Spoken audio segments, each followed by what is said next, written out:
게임 아직도 그저 놀이로만 보시나요? 인문학적 관점으로 살펴보면 게임 속에 숨어있는 사회적 메시지가 보입니다. 해시태그 게임 인문학 이경혁 게임 제너레이션 편집장과 함께합니다. 어서 오세요. 안녕하세요. 이경혁입니다. 네. 오늘은 어떤 게임 이야기를 해볼까요? 예, 우리가 좀 지난 시간까지 좀 어려운 게임 얘기들을 많이 했는데 네. 아무래도 영화가 좀 더 사람들한테 익숙하다 보니까 오늘 소개할 게임은 아주 간단히 얘기하면 영화 같은 게임이라고 표현을 해볼 수 있을 거예요. 네. 이 게임은 뭐 다른 게임처럼 막 공격 방어를 하거나 뭐 아이템을 먹고 레벨업을 하는 게 전혀 없습니다. 그 등장하는 캐릭터들이 네. 어떤 사건을 겪고 이야기를 나누고 말 그대로 그 이야기에서 내가 어떤 선택을 하는 방식으로 진행이 되는 게임인데 네. 그래서 장르를 나누자면 인터랙티브 무비라고 해요. 인터랙티브라고 하면 우리가 뭐 상호작용을 한다 이런 뜻을 많이 쓰잖아요. 네. 영화나 드라마는 이제 정해진 이야기가 쭉 따라가는 걸 우리가 보는 방식이라면 같은 방식을 이 게임에서는 내가 직접 이야기의 줄기를 선택하게 되는 거죠. 그래서 엔딩이 한 100가지가 있는 결론을 내 마음대로 만들어갈 수 있는 그런 장르의 게임을 우리가 인터랙티브 무비라고 하는데 네. 그중에서도 굉장히 좀 화제가 됐던 게임으로 디트로이트 비컴 휴먼이라는 게임을 가져와 봤습니다. 네.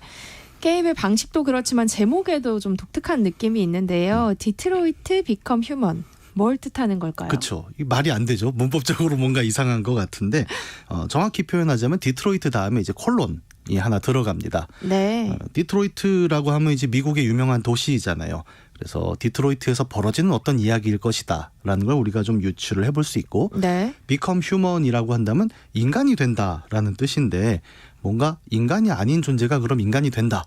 뭐 당군 신화 같은 건가? 뭐 호랑이와 곰이 인간이 되는 얘기인가 싶기도 한데 네. 사실 이 게임을 실제로 해보면 이 게임의 주인공들이 3명이 있는데 네. 셋 다 안드로이드예요. 로봇이죠. 근데 인간과는 눈으로 구별할 수 없을 정도로 똑같이 생긴 3대의 로봇이 주인공인 이야기입니다. 그래서 제목을 가지고 유추해 볼 수 있는 건 이런 거죠. 미국의 디트로이트라는 도시에서 인간과 구별할 수 없을 정도로 똑같이 생긴 로봇 3대가 어떤 일을 겪게 되는가를 다룬 인터랙티브 무비 게임입니다. 네. 안드로이드 뭐 인공지능이라면 요즘 핫한 얘기잖아요. 그쵸. 기술의 발전이 인간을 대체할 수 있다 이런 우려도 꾸준히 나오고 있고요. 네, 우리 앞 코너에서도 이제 딥페이크 얘기를 네. 한참 하고 우리 또 전주리 아나운서 깜짝 놀란 목소리를 네. 제가 처음 들었는데 네. 말 그대로 인공지능이 굉장히 화두가 되는 시기입니다. 딥페이크 같은 거는 어떻게 보면 인공지능의 학습력으로 우리가 놀라게 되는 거라면 이 게임이 보여주는 인공지능은 우리가 오랫동안 생각했던 그 스스로 생각하고 움직이는 로봇에 대한 이야기죠. 네. 게임 속의 시간은 2038년으로 나옵니다. 그러면 지금부터는 그렇게 오래된 미래도 그러네요. 아니에요. 예. 근데 게임에서 설정된 건 2038년이면은 스스로 생각하고 움직이고 활동할 수 있는 인간형 안드로이드 로봇이 굉장히 일상에 보급되는 어떤 시기다라는 설정을 보여주죠. 네. 그래서 이런 로봇들이 활보하고 있는 세계는 굉장히 좋아 보여요. 예를 들어 뭐 터널 파고 막 이런 굉장히 험하고 어려운 일들을 사람이 하지 않고 그냥 기계가 대체할 수 있는 시대. 그리고 중간에 보면 이제 가사 로봇이 나옵니다. 네. 그러면 뭐 빨래도 하고 설거지도 하고 정말 뭐 일일이 버튼을 누를 필요도 없이 가서 밀린 설거지 좀 해 하면 그걸 알아서 한단 말이에요. 네. 듣기만 해도 행복하겠죠. 그러니까요. 네. 그런데 이 게임이 보여주는 이 미래는 그렇게 예쁘지만은 않습니다. 왜냐하면 게임에서 직접적으로 보여주는 게 이런 로봇들 때문에 사람이 실업 상태가 점점 커진다라는 장면을 보여줘요. 네. 그래서 게임을 하다 보면 인간들이 모여서 시위를 합니다. 로봇을 대해서. 너희 때문에 우리가 지금 실업률이 40%가 넘고 있다. 로봇을 다 폐기해라. 이런 장면들을 계속 볼 수 있는 그런 게임이죠. 그러니까 인공지능 시대에 좀 어두운 면을 다루는 그런 게임이겠네요. 그렇죠. 우리가 인공지능 이야기를 요즘 많이 하지만 이제 명과 암을 함께 이야기하지 않습니까? 인공지능이 가져오는 새로운 생산성의 시대를 예찬하면서도 동시에 뭐 굉장히 오래된 SF에서도 늘 반복된 주제예요. 그러면 네. 이들이 인간처럼 생각하고 인간처럼 행동하면 얘들한테도 인권을 줘야 되는 거야? 뭐 이런 논의들이 굉장히 많았잖아요. 그런 면과 함께 그러면 얘들이 인간의 노동을 대체하면 인간은 뭐 먹고 살아야 되지? 이런 어두운 면들을 그려내는데 굉장히 집중하는 게임이고 우리가 보통 이런 게임들을 이제 디스토피아를 다룬다라고 표현을 하지 않습니까? 네. 유토피아의 반대에 있는 그 디스토피아. 다시 말해 우리가 지금 개발하고 있는 인공지능 기술들이 만드는 세계가 이제 어떤 미래를 가져올 것인가를 얘기하는 게 이 게임의 겉껍데기를 다루고 있어요. 근데 조금만 게임을 플레이해 보면 사실 이게 미래의 이야기가 아니라 네. 사실은 인류의 과거 역사를 이야기하는 어떤 인권의 문제로 들어간다는 걸 금방 알 수 있게 됩니다. 네. 게임 이야기를 좀 더 들어봤으면 좋겠어요. 네. 이 게임에는 세 명이라고 표현하기 조금 애매할 정도로 로봇이잖아요. 로봇을 명으로 세야 되느냐부터가 우리가 이제 윤리적 질문인데 어쨌든 세 가지의 이제 네. 주인공이 등장을 합니다. 첫 번째 주인공은 로봇이죠. 근데 예술 활동을 돕는 로봇이에요. 이 로봇이 섬기고 있는 인간은 굉장히 유명한 예술가였는데 네. 이제 전신 마비가 온 거죠. 그래서 자기가 자기 몸으로 활동을 못 합니다. 그래서 이 로봇을 데려다가 뭐 가서 물감도 사오고 캔버스도 옮기고 그러면 자기가 말로 설명해서 그림 그리는 걸 도와주는 예술 보조 로봇으로 네. 마커스라는 친구가 나와요. 근데 이 주인공과 마커스라는 로봇과 예술가는 또 돈독한 관계예요. 예술가가 아들이 하나 있는데 말을 너무 안 듣습니다. 예술에 관심도 없고 그러다 보니까 아들보다 로봇이 더 예쁜 거예요. 그래서 우리가 보통 그러잖아요. 로봇은 예술을 할 수 없다. 근데 이 로봇에게 예술을 가르치려고 자꾸 시도를 합니다. 네. 그래서 네가 네 프로세서 속에서 생각나는 그림을 그려봐 막 이런 걸 시켜서 로봇이 굉장히 혼란스러워하다가 창작이란 걸 경험해 보기도 하는 이런 케이스를 보여주는 게 첫 번째 로봇 마커스.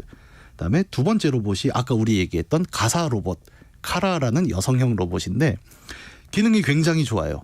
아까 얘기한 대로 빨래, 설거지 뭐 이런 것부터 다 해서 육아 기능이 들어 있습니다. 근데 본인 스스로가 한번 자랑을 해요. 네. 뭐라고 하냐면 그 아이를 하나 이제 돌보거든요. 근데 네. 어떤 동화가 듣고 싶니? 나는 전 세계에 3,000개 동화를 다 외우고 있어. 그래서 어떻게 보면 인간 부모는 할 수 없는 역량이죠. 그러네요. 예, 저도 아이 키울 때 보면 이렇게 동화 한 3개 해주면 다 떨어지잖아요. 그럼 막 지어내서 해주고 하는데 이 정도로 굉장히 스펙이 좋은 로봇이에요. 그래서 전 세계에서 굉장히 잘 팔리는 로봇 중에 하나로 게임 안에서 설정이 돼 있습니다. 그리고 세 번째가 이제 코너라는 이름의 형사 로봇입니다. 얘는 수사를 전담하는 인공지능 로봇이에요. 네. 그래서 보통 이제 경찰들은 2인 1조로 다니지 않습니까?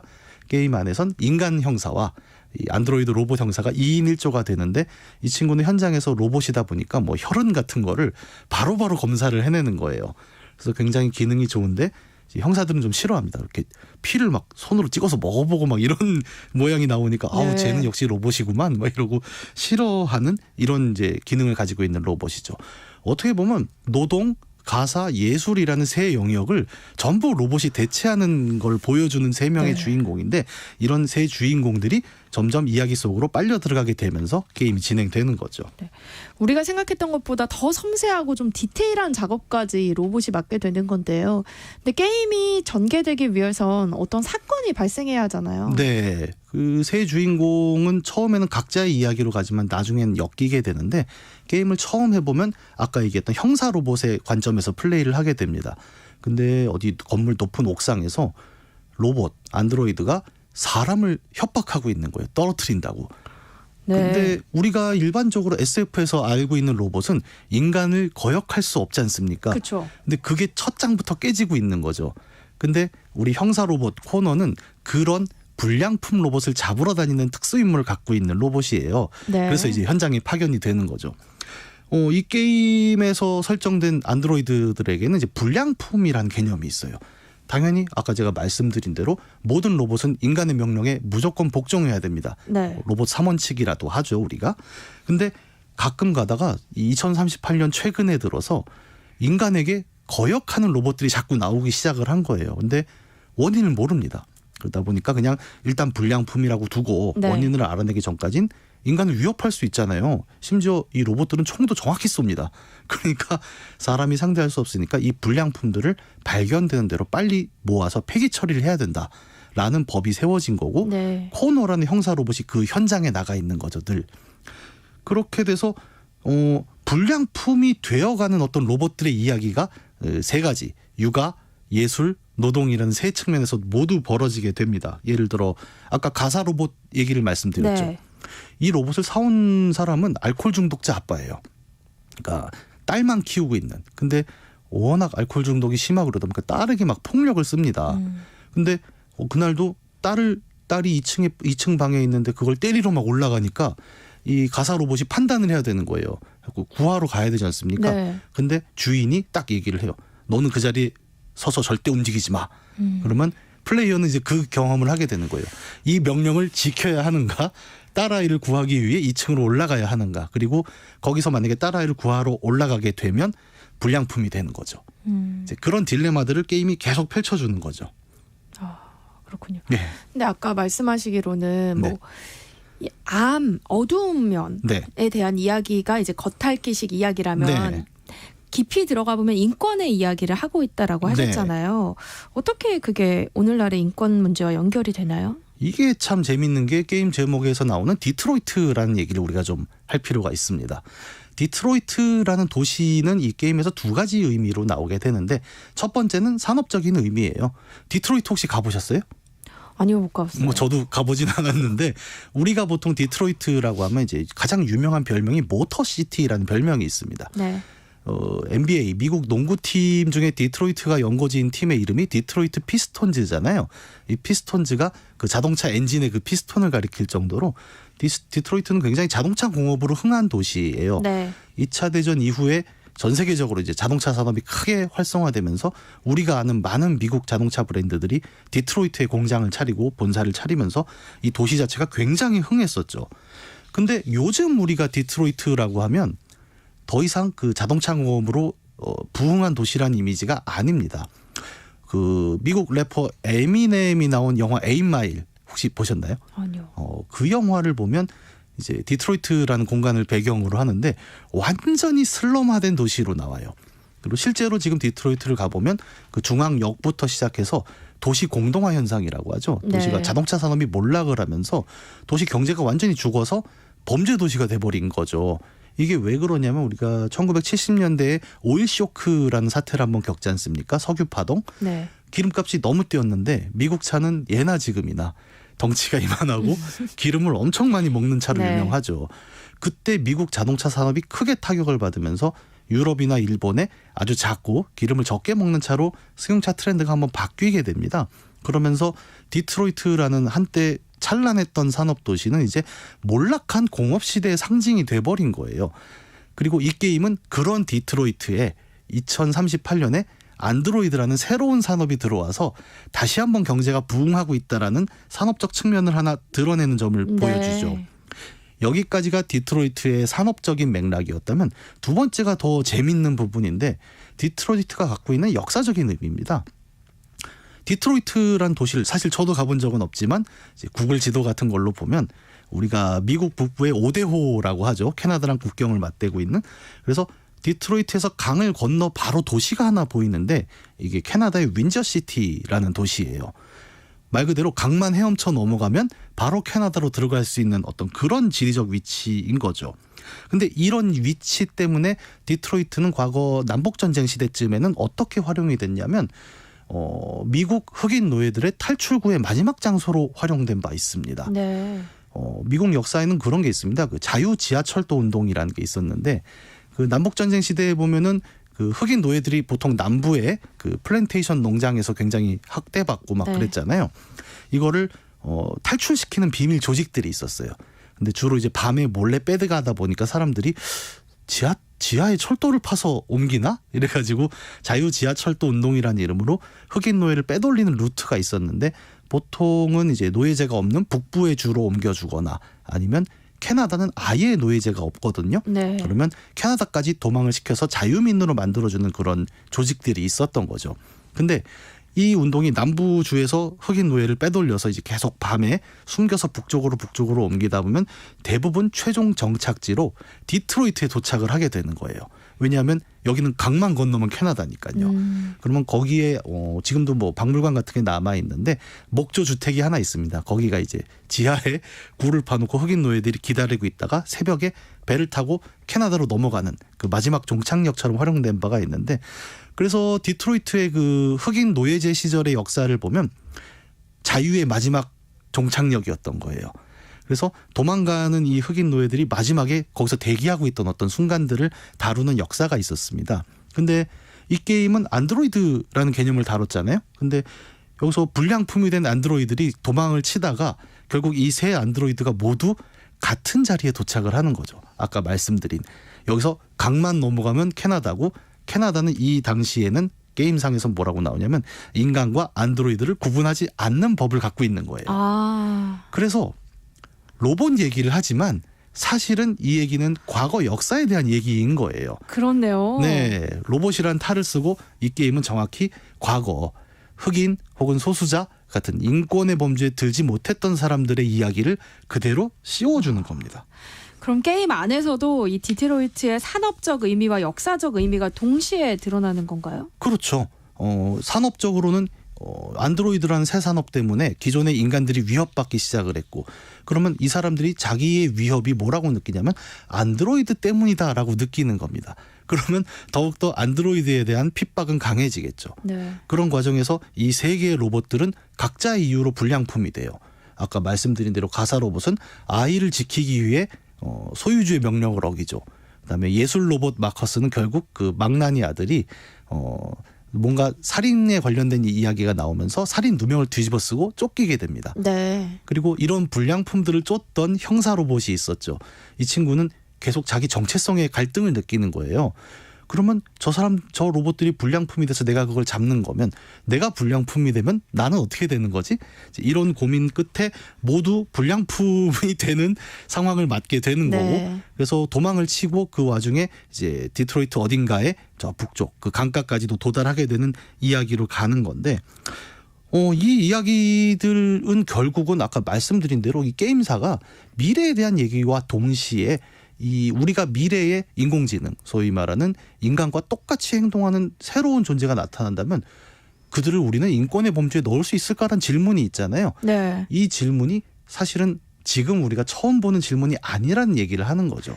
그러게요. 이거를 가장 단적으로 보여주는 퀘스트가 하나 있습니다. 아까 그 예술 로봇이 중간에 심부름을 해요. 네. 가서 무슨 색의 물감을 사와라라고 해서 시내로 나갑니다. 그러면 이 로봇이 걸어가는 걸 보고 인간 시위대가 막 발로 차요. 너네 때문에 내가 실업이야. 이러면서. 근데 저항하면 안 되잖아요. 그렇죠. 그래서 그냥 묵묵히 받아내고, 사실 로봇은 아프진 않을 거예요.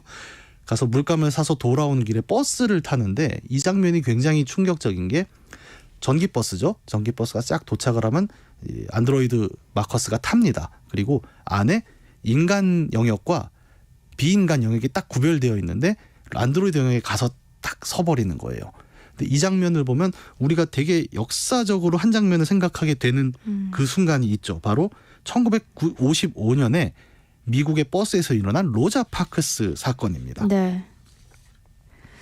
로자 파크스 사건이라고 하면 미국 흑인 인권운동의 시초가 된 그 사건 말씀하시는 거죠? 그렇습니다. 1955년 12월 1일에 있었던 일인데, 흑인 여성 재봉사였던 로자 파크스가 퇴근하고 버스를 탔죠. 근데 점점 버스에 사람이 꽉 차더니 당시에는 흑인석, 백인석이 나뉘어 있었거든요. 사실 게임이 그걸 보여준 거죠. 네. 근데 이 사람이 꽉 차니까 백인 운전기사가 자리 꽉 찼으니까 흑인인 네가 일어나서 백인에게 자리를 양보를 해라. 그랬더니 그게 무슨 소리냐, 말이 되는 소리를 해라라고 싸웠다가 그걸 경찰에 신고를 하고 로자 파크스가 체포됩니다. 이러면서 흑인 사회가 굉장히 크게 반발을 하죠. 아니, 네. 버스에 흑백 자리가 어디 있느냐라고 해서 불매 운동이 일어나고 버스 회사들이 크게 적자를 볼 정도로 타격을 받는 사건들이 있었는데, 이 사건 이후로 이제 미국 사회가 인종차별이라는 문제를 어떻게 대할 것인가에 대해서 법적, 사회적, 제도적인 이제 정비를 크게 하게 되는 사건이었습니다. 그래서 이 버스가 이 미국에서는 인종차별 문제를 상징하는 아이콘이기도 하거든요. 근데 이 게임이 안드로이드와 인간이라는 주제를 가져와서 똑같이 안드로이드 자리와 인간 자리를 나누는 장면을 보여준 거죠. 결국 이 얘기는 안드로이드 얘기가 아니라 우리의 인권 얘기였다라는 걸 아주 대표적으로 보여주는 순간이었던 거죠. 듣고 보니까 먼 미래의 이야기가 아니라 정말 역사 속 이야기와 똑같이 겹치네요. 그렇죠. 우리가 역사를 배우는 이유가 뭐겠습니까? 저는 제일 흔하면서도 감명 깊은 얘기가 늘 역사는 반복된다라는 얘기 같아요. 네. 어떻게 보면 이 게임도 미래에 우리가 앞으로 정말 만나게 될 수 있는 순간이잖아요. 뭐 로봇도 그렇지만 요즘 이제 그런 얘기도 많이 합니다. 그럼 외계인이 우리랑 똑같이 말하고 사고할 수 있는 외계인이 오면 이거는 가축이 되는 거야? 우리의 인권이 대상이 되는 거야?